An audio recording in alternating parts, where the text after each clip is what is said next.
and welcome back to our next Art tonelico music analysis video. Today we're going to talk about Exec Harmonious. We're going to be very close actually to finishing Hymnos Concert Side Blue from Art tonelico 1. We just have a few songs after this one. Now I say this because Exec Harmonious is actually one of the last songs to feature in the game. It is the final boss theme, so to speak. And it is sung by Misha, but the hymn isn't actually constructed by Misha.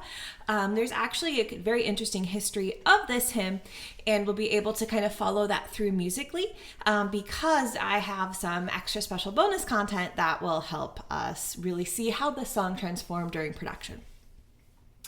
So the song actually was crafted by Mir. Now, Mir is one of the older Ravitels. She is the primary antagonist of the first game, Art tonelico 1, Melody of Illumia. This one right here, of course. Let's get my phone out of the way so you can see it.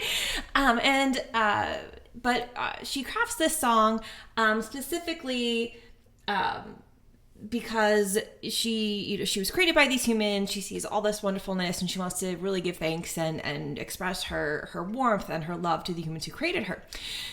The humans who created her didn't really appreciate that much. I mean, I'm sure they felt great and all being thanked and all that, but they saw the song as kind of useless. It didn't serve any purpose. And so they kind of punished her for crafting the song. And when she was treated this way then and really had to, she was created, she's like a child, seeing the world for the first time, experiencing all these emotions for the first time. And the way the humans then put her down, really forced her to see the darkness in humanity. And so she became consumed by this darkness and turned into the Mir that we see, creating the viruses, calling them out, needing to be sealed away by Chronicle Key, all that good stuff. And so what happens is as the game progresses, if you played Art tonelico 1, you know this, the Mir has called viruses, or a virus specifically, in the Altar of Apostles. And the whole quest is to go down to the world, the lower world, to get Exec Purger. And so Liner does that, comes back up. There's a whole conflict with the church then, where in response there's this conflict between Orca being made to sing Linker, and then Misha singing Chronicle Key in response, and Mir kind of gets woken up a bit more than she had in the first place. And so, Shirley has to, the Origin, who is the administrator of the tower, has to suspend the tower and is like, look, this is what we got to do. We can't do anything about Mir. Mir is too powerful. We're not able to seal her away like we used to. We've lost all hope. Let's just suspend the tower and, do what we can. And Liner and co are like, I think we can find a way to actually stop Mir for good. So then they get Renation, they wake Shrelia up, et cetera, et cetera. I'm missing a lot. I'm skipping and simplifying quite a bit to get to the whole point of Harmonious. And so where Harmonious comes in is that they find the song and they're like, Mir crafted this song. Like, these are true emotions, because the Ravitel, like, the song comes from their emotions. So she can't, you can't lie in a song because it's fueled by your true emotions. So at some point they realized Mir had these emotions. Let's make Mir actually remember these emotions again. And so they gave it to Misha because Misha, being a Betty Ravitel, is very powerful. She was also the one who's saying Chronicle Key. Obviously she has an aptitude and training for these very complicated and powerful songs, and so they give it to Misha. Misha sings it during phase 1 of the final boss battle of the game, with the goal of reminding Mir of the love that she had for humanity. And it works. And then Mir, the anger that clouds her dissipates, and she remembers the love she had for humanity, and she goes on, she renames herself to Jackery, and she goes on into Art tonelico 2 as one of the heroines. Interestingly, in Art tonelico 2, she actually uses Harmonious, she sings Exec Harmonious Fusion, to save someone else and to heal someone else as well. So Jackery's role in Art tonelico 2 is actually mirroring how the party saved her in Art tonelico 1. So Harmonious has an interesting journey then. It has multiple versions. We won't be talking about Harmonious Fusion just yet. But originally, when the game was first conceptualized, because this is the hymn created by Mir, Mir was supposed to sing it. So as we've noticed so far, ignoring the intro song because the intro song isn't really meant to be sung by a singer, each of the characters in Arte Nelco have their own songstress. So Shikata Akiko sings as Misha, Shimotsuki Haruka sings as Orica, we have Mitose Noriko singing as Shrelia, and Ishibashi Yuko singing as Claire. Mir is a different character, right? So she would need her own vocalist in that sense. But Mitose Noriko sings as Mir / Jacqueline in Arte Nelco 2. So would they have her sing as Mir in Arte Nelco 1? And if you get the push button from the Kurt Himneth box set, The Shadow includes XX Vanisland, has Mitose Noriko singing as both Mir and Shrelia in the same song. So whether or not that would have been a concern that, well, we can't have Mitose Noriko voice sing as two characters in Arte Nelco 1 right away, that would be confusing, or whether it was just simply we need to give Misha another song, or however have you. As the game creation progressed, the song was given to Shikata Akiko to sing instead. And thankfully, we have Harmonious Fusion in Arte Nelco 2. In addition, in Mitose Noriko's annual live streams, she takes requests from the audience, I believe, and one year she sang the quote-unquote beta version of It's Harmonious. So at the very end of this video, I will play a short clip of that. I won't play the whole thing. These are subscriber live streams. If you enjoy her music and want to hear this sort of stuff and request this, please do go and pay for the content. But I did want to share a little bit of it just to provide a bit of a contrast. Okay. So, as many of these songs have gone so far in Arte Nelco 1, I do have some sheet music that we're going to use in part of this analysis. I never finished the sheet music. This song gets incredibly complicated. It tries to mimic a full-on choral ensemble. Yana, it's okay. You're okay. There we go.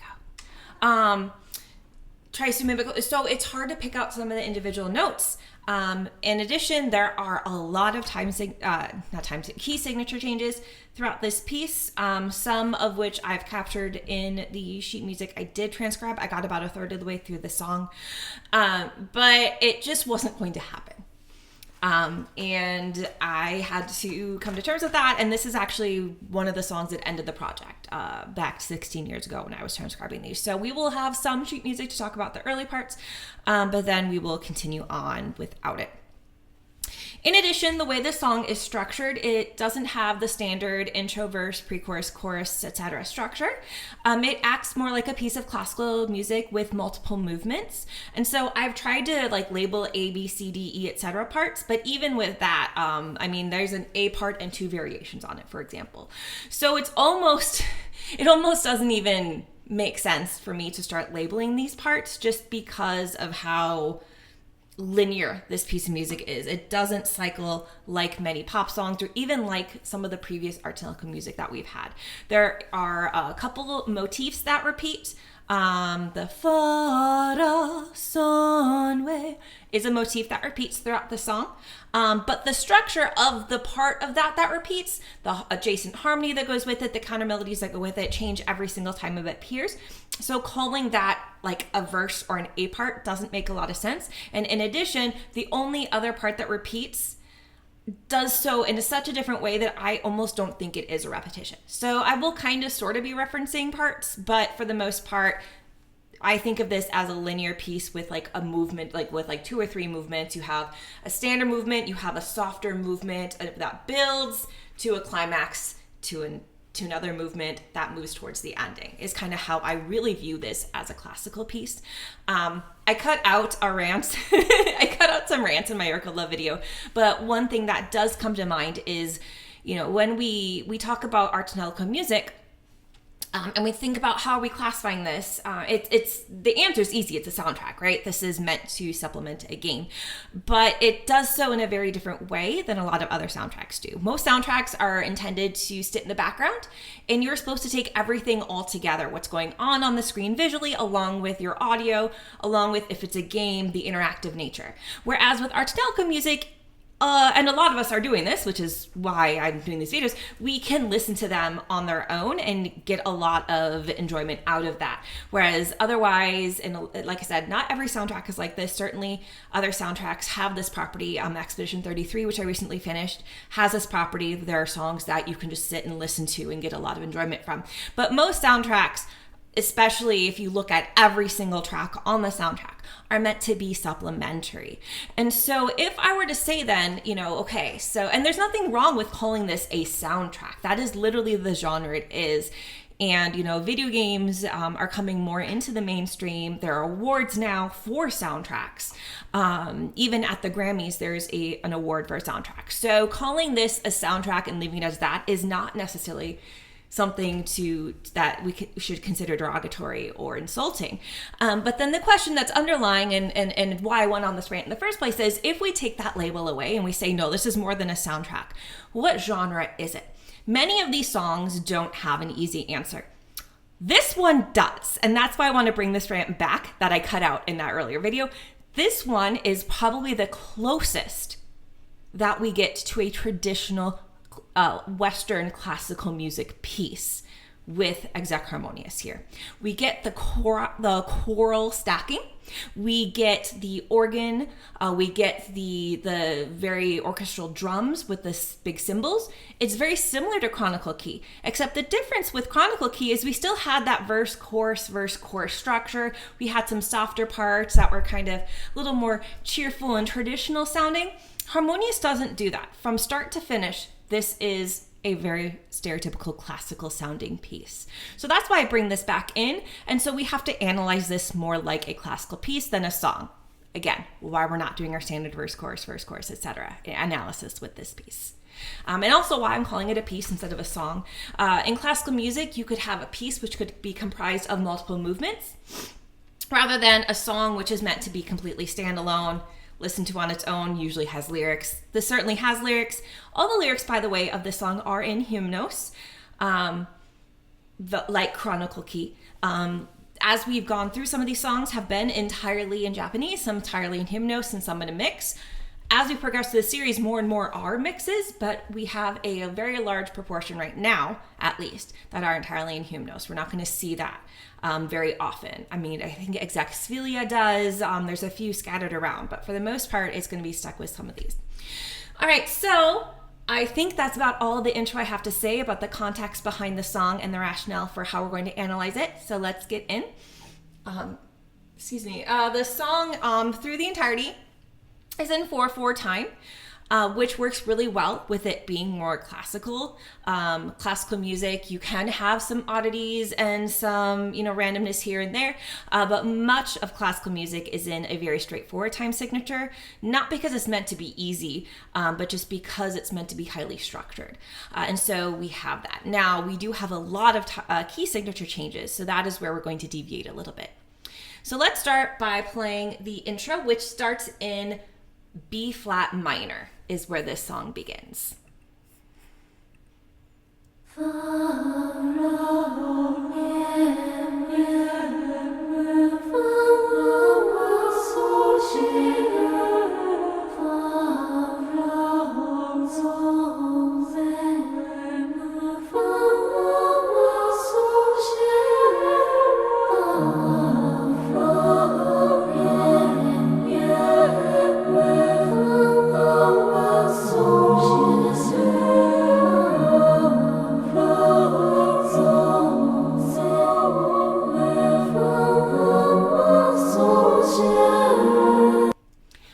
Pause there and go to the sheet music. Once we get away from where I don't have the sheet music anymore, we'll do longer sections. But since I have the sheet music here, I want to be able to emphasize some findings and quirks from them. So let's listen here.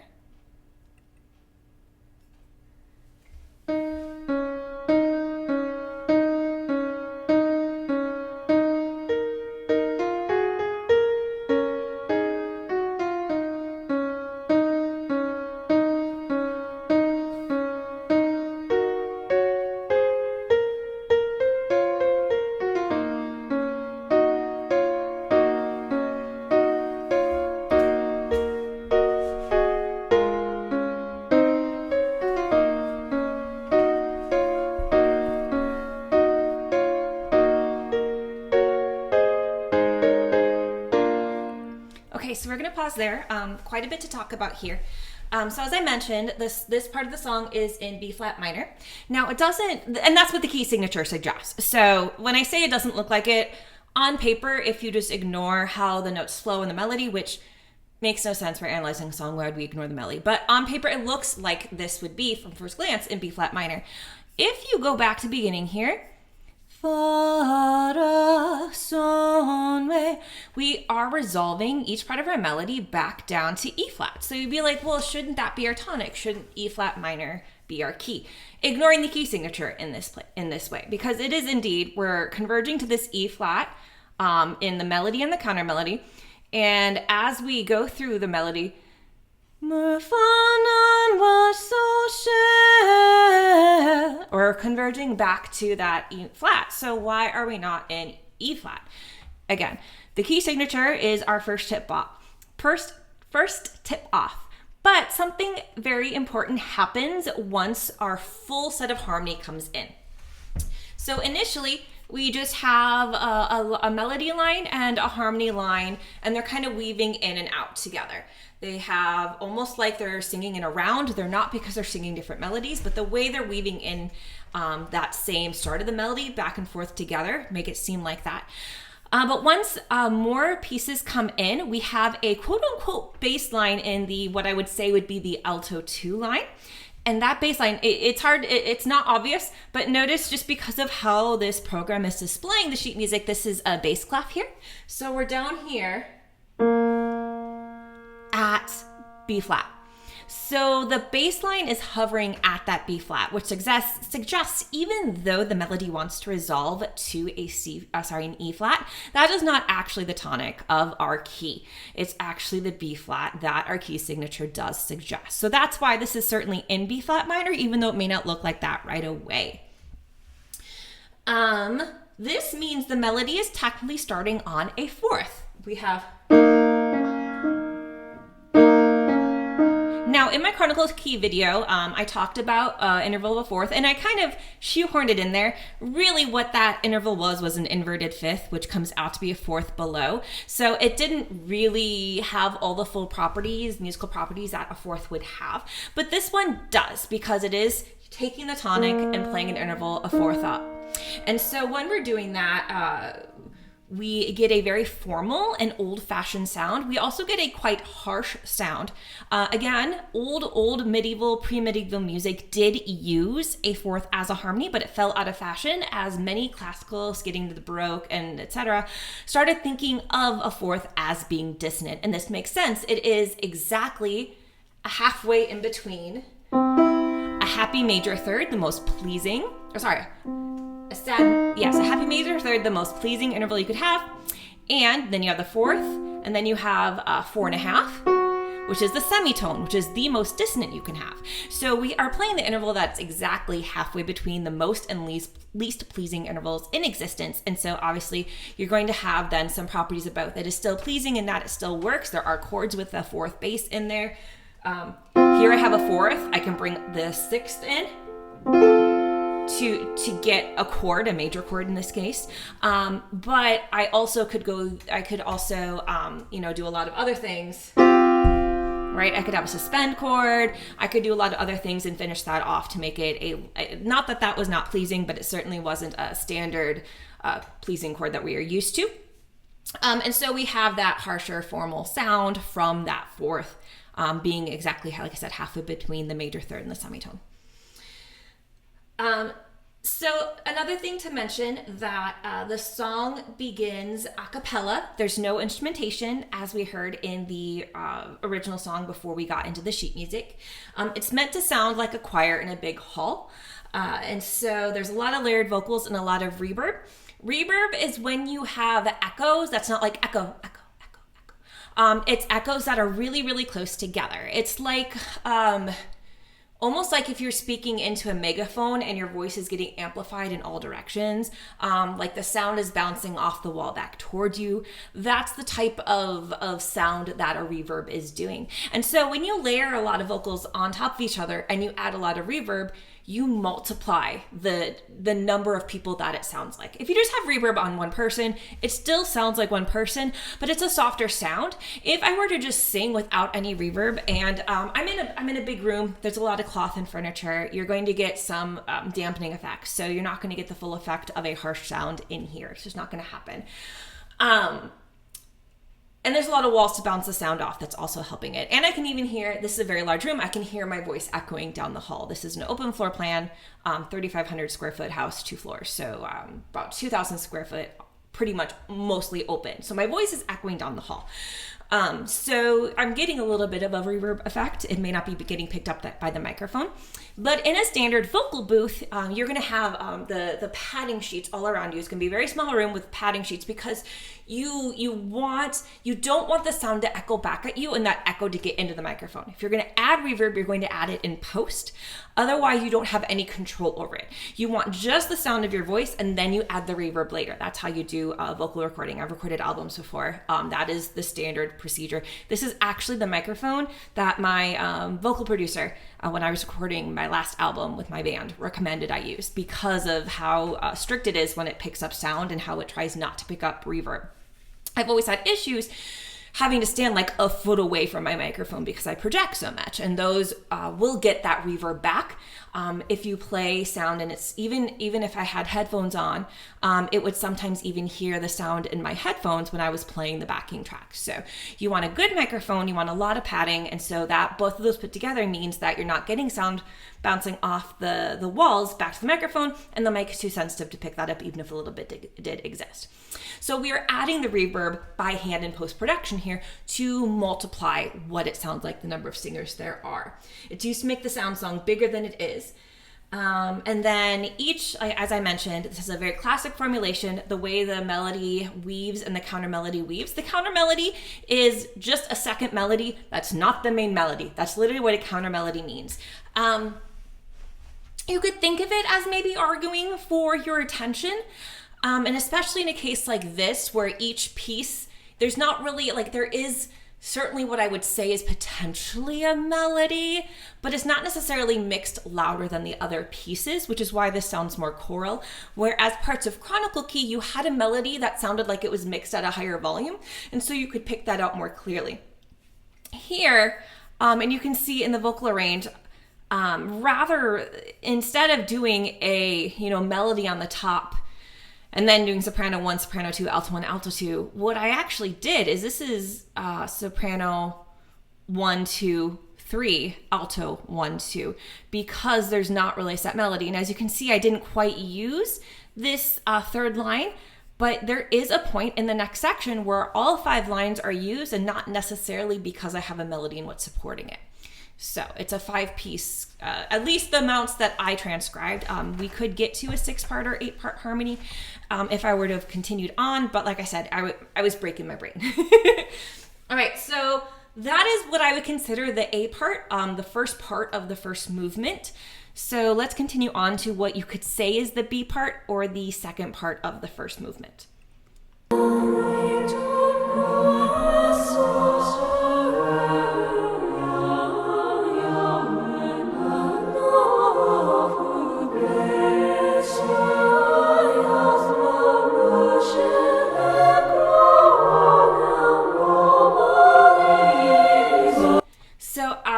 And again, I'm stopping more frequently because we're going to have a key change. Every time I'm stopping, there is a key change so far, and that's going to continue for a bit.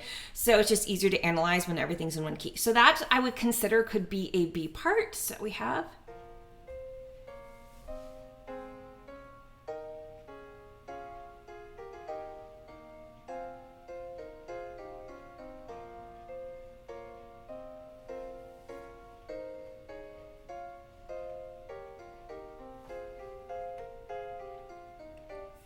So as we transition this part, I didn't point this out, but once again, accidental leading into the key change.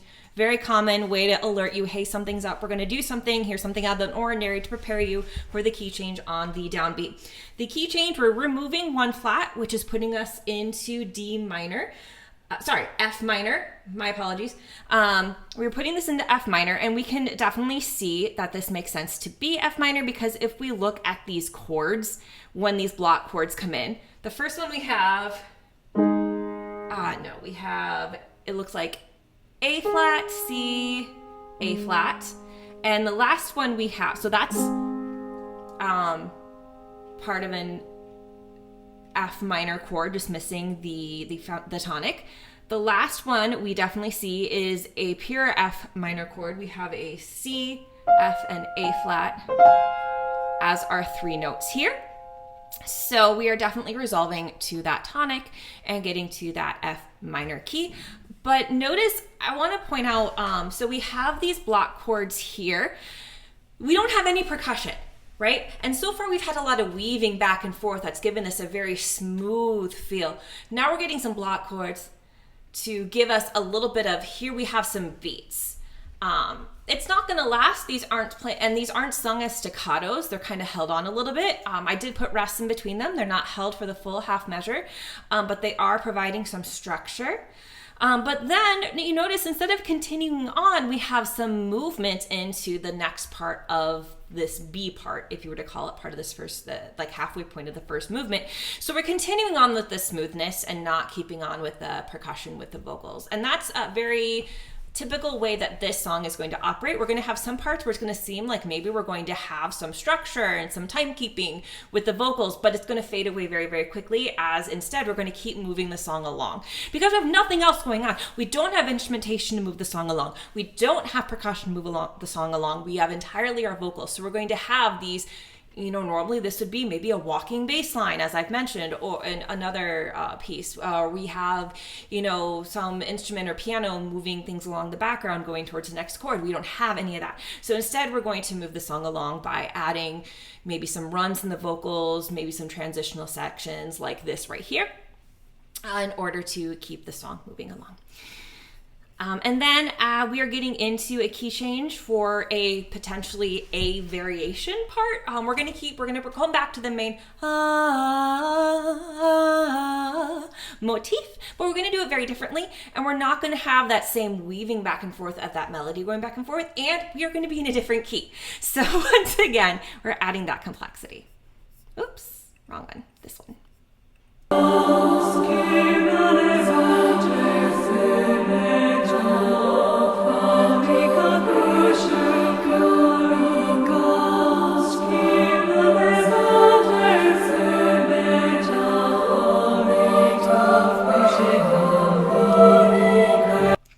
So I know that was hardly anything.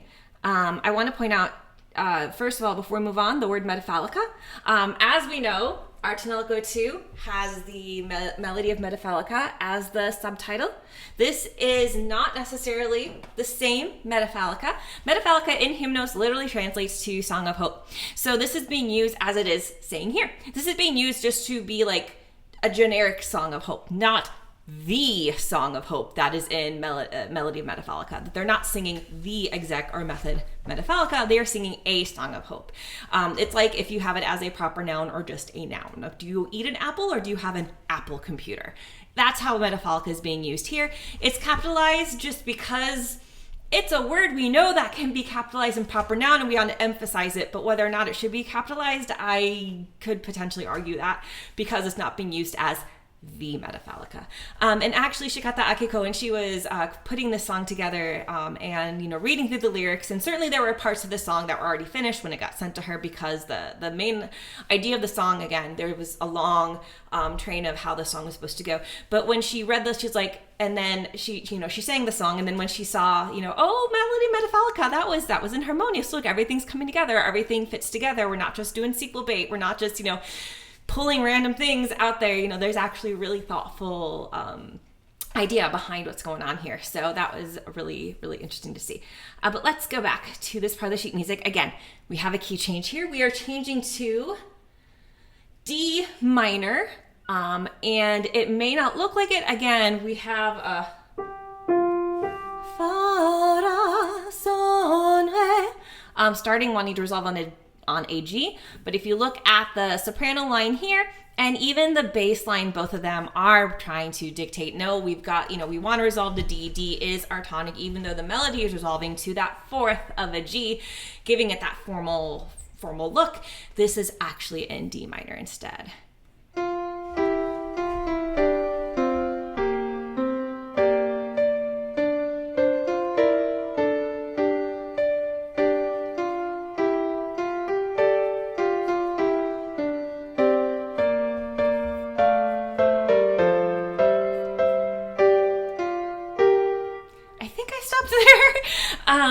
The reason why I stopped there is because we are transitioning to another part. We're going to start bringing an organ in. So this is marking the end of the a cappella section. So we have about 1 minute and 17 seconds of pure a cappella.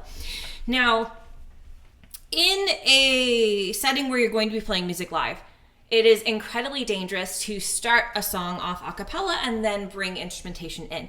The reason is because as you sing and you sing along and you sing along and you do your own thing, whether you're singing by yourself or with a choir, going off key just happens. You have nothing behind you keeping you tied. You have no bass line, you have no chords.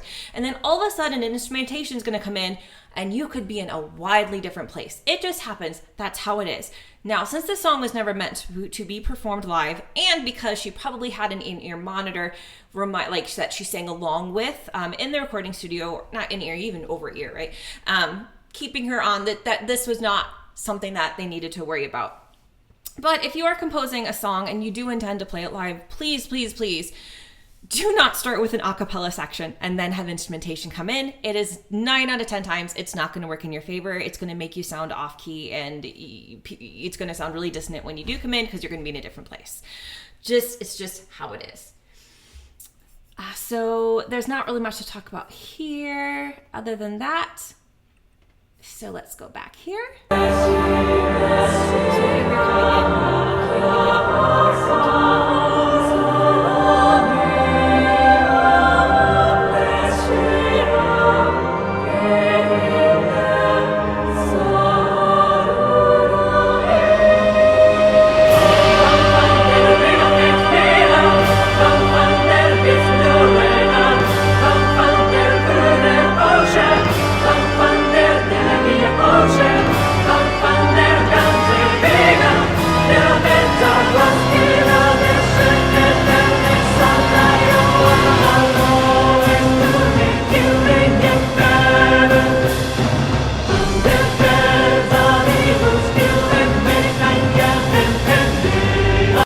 And that is as far as my sheet music goes. So we're going to go back to that and just listen to the rest of this and end it. And then we're going to talk about, because this section is a transitional section, the entire point of this section is to build, to bring depth, and then to transition into one of the other repeated parts. So we have a repeated part that is the motif that we've mentioned. We have another part, the big part that I stopped right before, that is also a part that's repeated again in the song.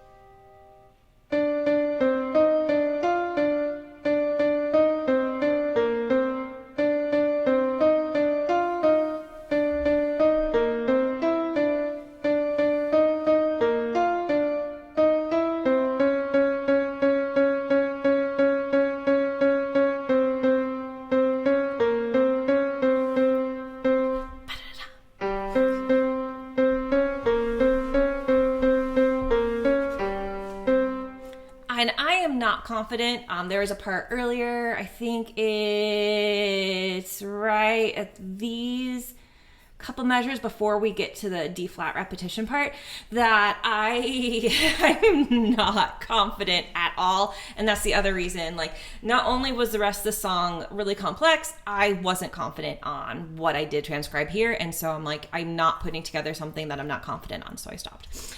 So we have a C and a D part.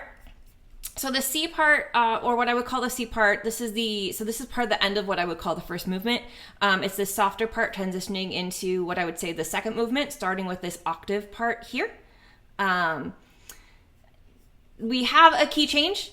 We can see all these accidentals leading us to a key change. Now this says that this is implying that this is an F minor. Again, I'm not entirely confident on some of the notes here. And we have a long part that has accidentals on D flat minor. And as I was listening to this in preparation to create this video and making my notes, I got to really thinking that I think the D's here should have been the accidentals and the D flats here should have been in the key. And the other reason why I think this is because I didn't finish this part. There's a ha going on in the background on the downbeat. On the downbeat, it's like bum bum ba da da da da da bum da da da da da. Right? There's that downbeat with the ahs, and that downbeat with the ahs is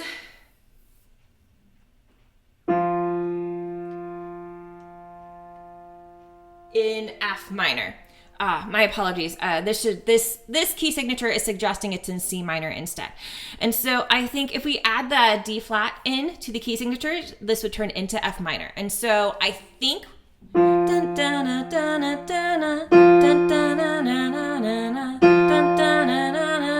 right, we have that downbeat with those choir ahs on that bass line note. And so I think that combined with the fact that the accidentals could be swapped between the first and the second half of this D part, this could be considered a D part. Again, it's a transitional part to the big bombastic part that we're about to get to. I think this should have been in F minor instead. And this makes sense because the next part is also in F minor, and there's really, I mean, you could suggest that if these are accidentals, you could have a key change. But because the bass line has that F, and then we go into those F minor chords when we get the big E part of the song, the second movement of the song, because we're just introducing what I would say is the second movement, I think it makes a lot of sense to call this part F minor instead. So the instrumentation is about to come in full. We're going to have full on organ and cymbals rather than just the organ. We've had a little bit of percussion, you could hear me that da da da da da, right? Some very, the drums, the big timpanis, we've had the pitched drums, but we haven't had really the cymbals yet, and we're about to get them. And so I may not have mentioned, Misha is singing this to Mir to be like, hey, remember how much you love humanity? She's playing this during a boss battle.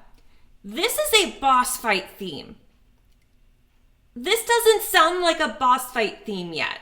It sounds too smooth and pleasant to be like, yeah, I should be fighting. Because the standard RPG trope of I start fighting rats in the sewers and then I go and I kill God, right? So a boss battle theme should really be like, I'm inspired to kill God, right? Because that's what a stereotypical JRPG does.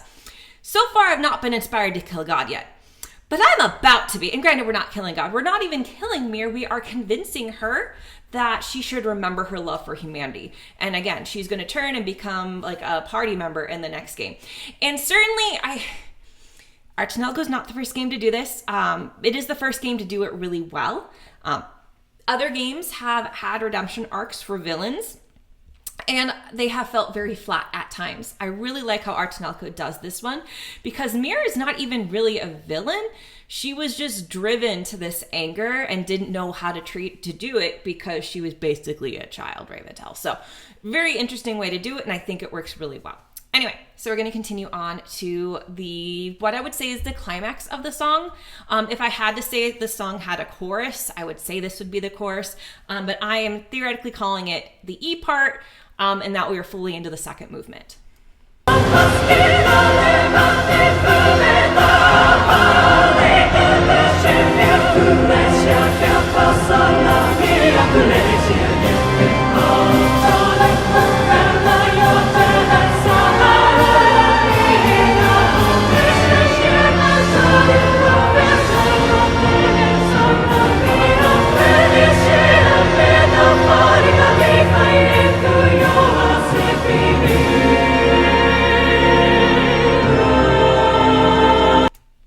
Like a boss battle theme.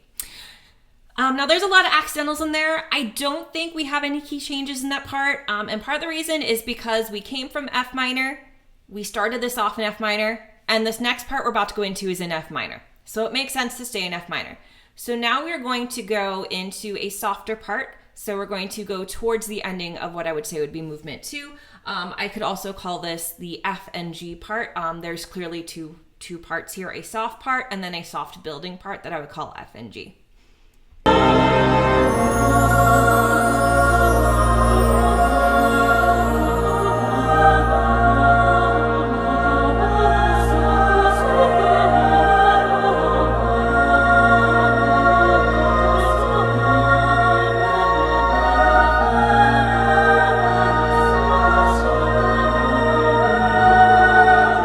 This is the part where I would say that would be the F part, and the next part's gonna be the G part. Something I want to mention is, once again, we hear a lot of movement in the vocals. In the back, all right, we hear there's the ahs moving around. There's not really words going along. There's just a lot of ahs moving along, because we still, we have a little bit. We had the pretty, like, the chime going, like, where the person goes like this along the chime to get that pretty like outdoor wind chime sound, I guess. But other than that, it's just, again, block organ chords. So it is the vocals, again, providing the movement. Stereotypically, you would have a violin do this. You would maybe have an oboe do this, maybe even a piano do this. But because this is our tonelico, and our tonelico is awesome, and this is more of a classical choir piece with some accompaniment, we have the vocals doing it instead. So that first part, I would say, is the F part, and now we're going to have the G part, which has a little bit more rhythm, a little less smoothness.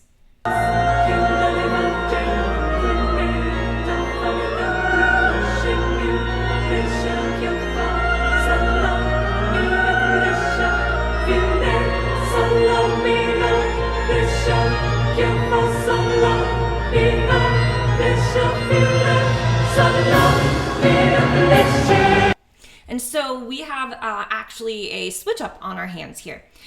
Now, instead of the vocals providing all of the movement, now the organ in the background is providing all the movement. You could hear the background do-do-do-do-do-do-do-do-do in the Castlevania stuff, right?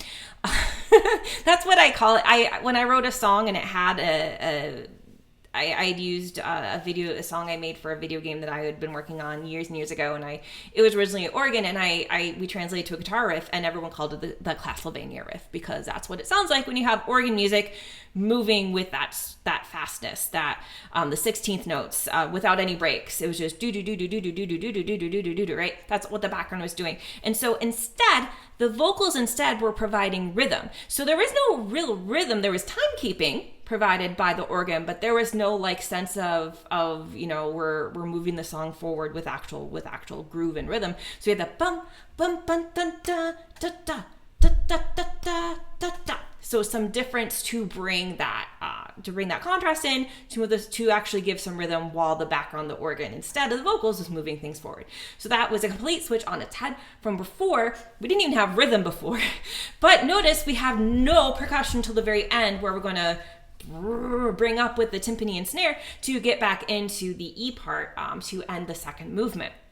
So we had to provide percussion elsewhere, or else the song would be sounding, not that it would be sounding monotonous. There's been so many changes in this song. We are still in F minor, by the way. We haven't had a key change for a while, but the do doesn't provide a lot of contrast to our ears. The notes are changing, but they're all really close together. There's not a lot of jumps going on in those notes. We're pretty much right, right? The notes are all really close. That's not what it is, but the notes are all really close together. So it's more just to smoothly move things along, so the vocals then take on that percussive role.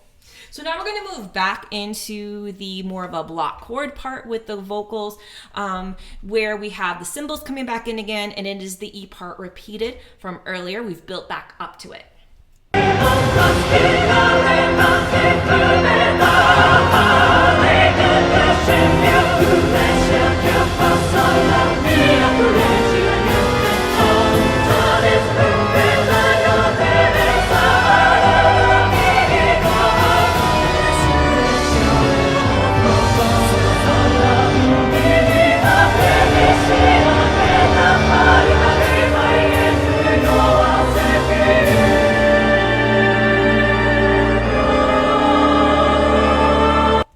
then we slow down, we let the percussion die out, and we're actually going to have a very brief pause before going back for to begin the third movement, going back and structuring like the beginning of the song. We're going to go back to A part again. Now, we're going to do A, B, A variant, but it's going to sound different. The backing harmonies and the counter melodies are going to be different. We're not going to be having that weaving in and out. There's going to be more harmony placed on top of it. So again, calling it, it's going back to the original structure saying, yeah, we have A, B, A variation again. I can't say that in certainty, but we have a third movement inspired by the beginning of the first movement. So the reason why we have repetition in songs is because, like, granted, if you listen to songs over and over and over and over and over, you would argue this isn't necessary because the song itself is being repeated on your CD player, MP3 player, and so you would have, that repetition built in. But if you're just listening to a song once, you need something to tie it together and to bring it back and to make it feel like one cohesive piece, especially when you have something that's going off the rails and having a lot of key changes. There's been some tempo changes I haven't highlighted, but we have slowed down and sped up at different places. And we've had different instruments come and go. We've had a lot of accidentals, a lot of transitions. And so something to tie this all together and make it all seem like it fits together is really important. One way I can explain this is Nightwish's song Ghost Love Score is a really great example of this. Ghost Love Score has 3 distinct movements as well. It has the beginning part where it sounds like it's going to be a stereotypical song where you have your intro, your verse 1, your chorus, your verse 2, your chorus, I think again. You might not have the verse 2 and the chorus. It's been a long time since I've sat down and really listened to the songs. It's so long. But then you have the second movement, which has this long instrumentation and then this long bridge that I could say the bridge is where we're really getting the third movement. But when it comes back, the chorus from the first movement comes back. My fall will be for you, my love will be in you. That part comes back. It's in a different key, which is what's going to happen here as well. But we're going to bring that back from the first movement. So even though the song, like Exact Harmonious, felt like a linear piece with distinct pieces where there's not a lot of repetition, not a lot tying together, a lot of key changes, a lot of tempo changes, we are bringing that chorus back. And so it's not the exact same. And so that's what's happening here. We're bringing this A, B, A variant part back, but it's not the exact same. So we're going to listen to A, B, A variant. This time, the A, B, and A variant are all going to be in the same key. We are going to be in A minor. So we're actually going to eliminate all of our sharps and flats from our keys. This is a half step down from the key which we started in. In addition, when we go to B and then back to A variant, we're not going to change keys each time. Previously, we went from B flat minor to F minor to D minor. We're not going to change keys at all for this part. We're gonna change keys by the end of the song. We're not out of the woods yet, but we're not going to have the 2 key changes that we had last time we played these motifs and these parts of the songs. And so it's going to sound a little different because of that.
That I want to note about these parts that are repeated.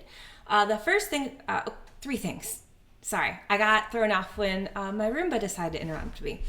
3 things. First of all, when we came back in with the A part at the start, we did not have the weaving. It was just, the fa, da, so. We didn't know the fa, so, swe, right? We didn't have any weaving in and out. And we had many more lines of harmony. We had a full-on 4 to 6 part harmony on that. So we are really bringing it in together and trying to build that cohesion rather than trying to make a smooth movement. Remember, we are in the throes of a boss battle right now. We don't need smoothness anymore. We are getting to the end of the song. We need cohesion and we need movement, and that's what this part is providing. Second thing I want to note is that there's an emphasis far somewhere, right? She sings in a more chestier tone. She brings it down, right? So you can see, like, even when I do that, like I want to jump my chin down a little bit. She brings it down more into her chest and throat to really project those lower notes, to give them emphasis. That is giving a strength and a deepness that she doesn't have much of the time when she sings. She usually has a lighter nasal voice, but she is bringing in a different tone, which is why I mentioned on the Arc of Love video that in order to provide that contrast, whereas Ishibashi Yuko does it with dynamics, Shikata Akiko and the others do so with tone. And here's a really great example. She's really emphasizing that dark, deep, chesty tone there to emphasize that vocal line because there's just so much else going on. There's many more layers of vocals that there were in the beginning. And that's the other thing I want to mention is what those other layers of vocals are doing.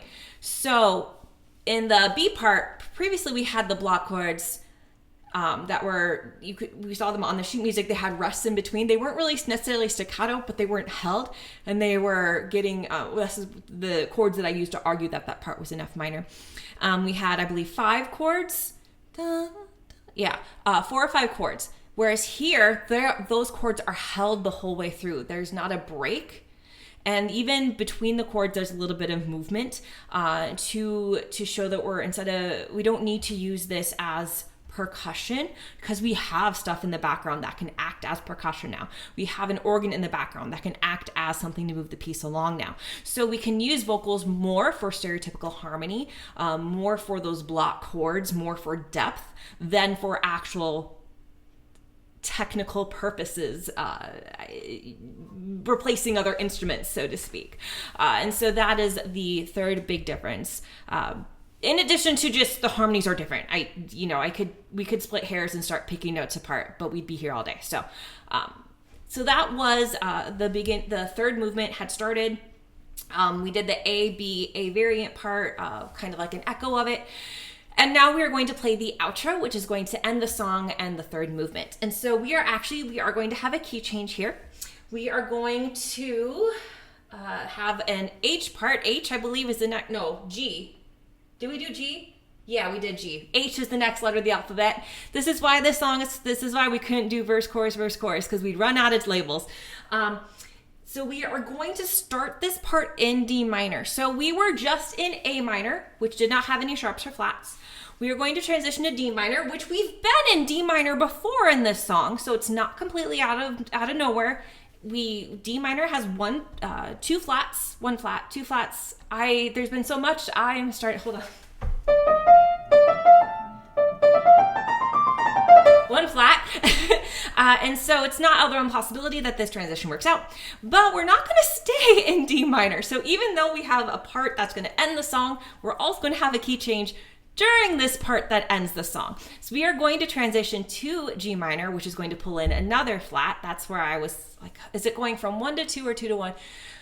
Brain, right? And so we are going to transition to G minor by the end of this outro section, but something very interesting is going to happen when we get to the very end here.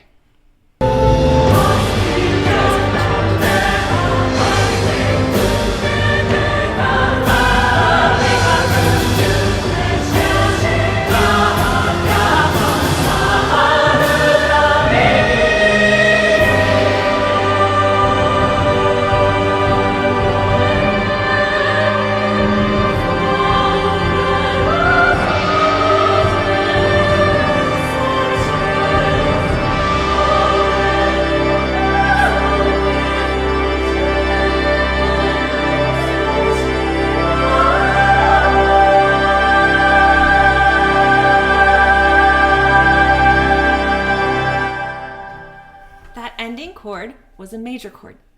So we transitioned from D minor to G minor within that outro. It's kind of murky, hard to tell exactly where it is, but in the end, we accidental that B flat, bring it up to be a major third, and we end the song on a G major chord, even though our key was G minor.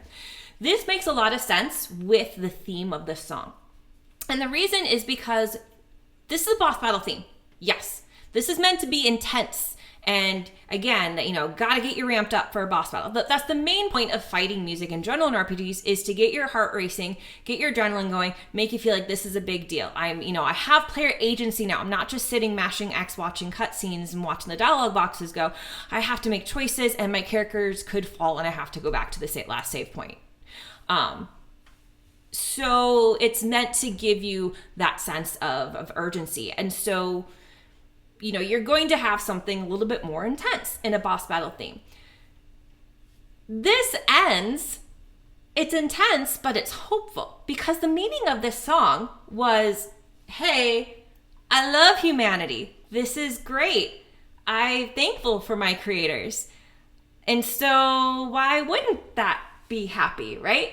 But we can't make the whole song be happy in a major key, because you wouldn't have that intense feeling like, I gotta fight this boss, right? You can't, I don't know if I can really say a boss, I would go as far as saying, I don't know if you could have a boss theme in a major key. I think it would be too joyful, too happy, too dancey, right? You'd lose some of that intensity, and you'd lose some of that feeling like there are stakes. And so that is why thematically, you could, by bringing in that major chord at the end, you get that hopefulness back. Chronicle Key did a really similar thing, if you recall. Now, I say all this, but the outro is never played in game, so we don't actually get that in lore officially within the game. That is something that you would hear on the concert CD. Because this is a boss battle theme, it has to loop. There has to be some sort of loop where we go back and part of the song repeats indefinitely, so that no matter how long the boss battle takes, the music will still play.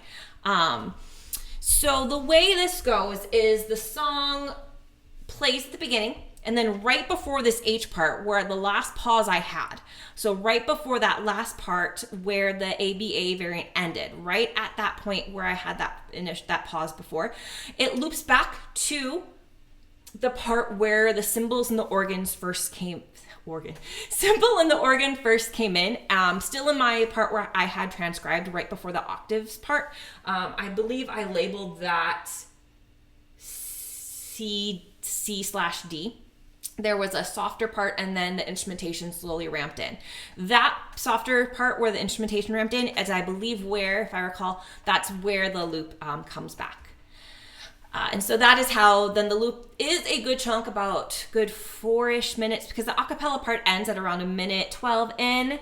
And the outro starts at about 5 minutes, so that gives us about 4 minutes of a loop. So we get the beginning part and then a 4-minute loop, and it goes through a good chunk of the song, especially that second movement that is more chaotic and more has a bit less structure, and so that keeps your adrenaline up and serves it really well as a boss battle. If we would have had the intro acapella part of that be part of the loop, I think some of that feeling would be lost each time, because that's a much smoother section.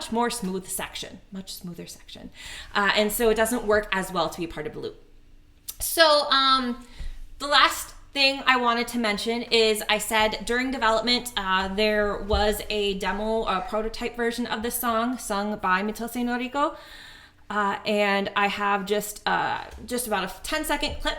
So as we know, this song goes, Corazón we mufana wasoshe, or something like that, right? I was mixing two different parts of the harmony there, so apologies. It follows a very similar sound for this line, but notice the ending's a little different.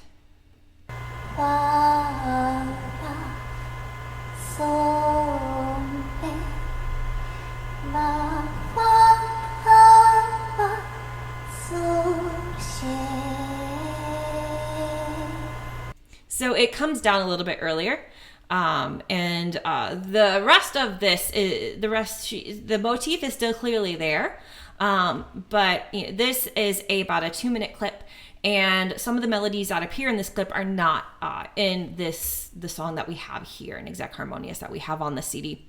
Notice that we have Harmonious Fusion. I would go as far to say it wasn't even brought in back for harmonious fusion. So if you have a chance to listen to this original demo prototype version that she sung live at one of her live streams, that is a very different experience, and you get something quite different from the song. I wish we could have heard a bit more of a formal recording of it, so we could have heard if there was harmony, if that was any different, and what kind of sound that had. Was it a smoother harmony like what we had at the beginning of the song? Was it more of a harmony that was meant more to provide a little bit more rhythm, like we had kind of in the middle, some chaotic? Was it a bigger harmony like we had near the end when we didn't have the weaving come back? We just had the big, like, let's bring this back and gives cohesion. What style of harmony was meant to be here? If it was meant to be different at all, if it was just the melody was just different and the harmony would have followed, that's it could have been that way too. I could be overthinking it. But that is Exec Harmonious. That was, this is, I believe, the last hymn on Concert Side Blue. Our last songs on Concert Side Blue, we have one more Ishibashi Yuku's insert song, and then we have a B-side song that was not present in the game. That's very interesting. So now that we've gone through, thank you very much, as always, for listening and following along with this analysis. I welcome comments and feedback. Please do not hesitate to post any questions or comments that you have in the comments on this video and on other videos. Every Monday, we're going to get a new analysis unless something happens and I get sick or something. So I'll wait for that for the next week. And until then, see ya.